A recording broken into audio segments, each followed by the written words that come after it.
Initiative campaigns in California have become staggeringly expensive, and understanding the role of money here upends a lot of common assumptions. Here's the key fact. Unlike candidate elections, ballot measure campaigns face no limits on the size of contributions. The U.S.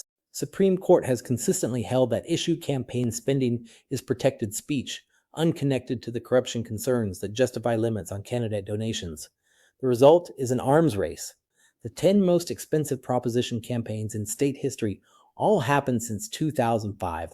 The record holder is Proposition 22 in 2020, which classified app-based drivers as independent contractors, exempting companies like Uber and Lyft.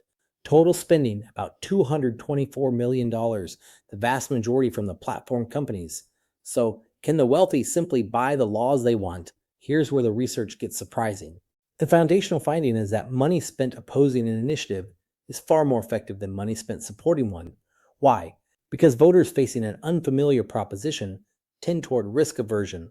When uncertain, they prefer the status quo. So a well-funded opposition campaign that raises doubts can almost reliably defeat a measure.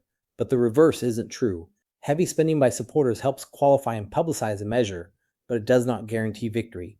Voters don't simply adopt the position of whoever spends the most. This asymmetry has a profound implication, which the scholar Elizabeth Gerber calls the populist paradox. The initiative was designed to let ordinary citizens counteract concentrated economic power in the legislature. Instead, those same economic interests have learned to use it, but primarily as a defensive shield rather than an offensive weapon.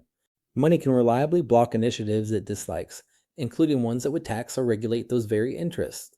But it cannot reliably pass measures that benefit itself. In fact, 8 of the 10 most expensive proposition campaigns ended in defeat for the higher spending side. The likely result is a systematic bias toward preserving existing economic arrangements. There's also a transparency problem.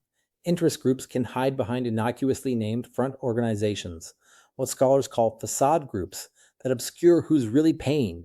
California's Fair Political Practices Commission has strengthened disclosure over time, but complex multi-tier and out-of-state funding structures make full transparency increasingly hard to enforce. So a voter reading the ballot pamphlet may get a genuinely misleading picture of the economic interests at stake.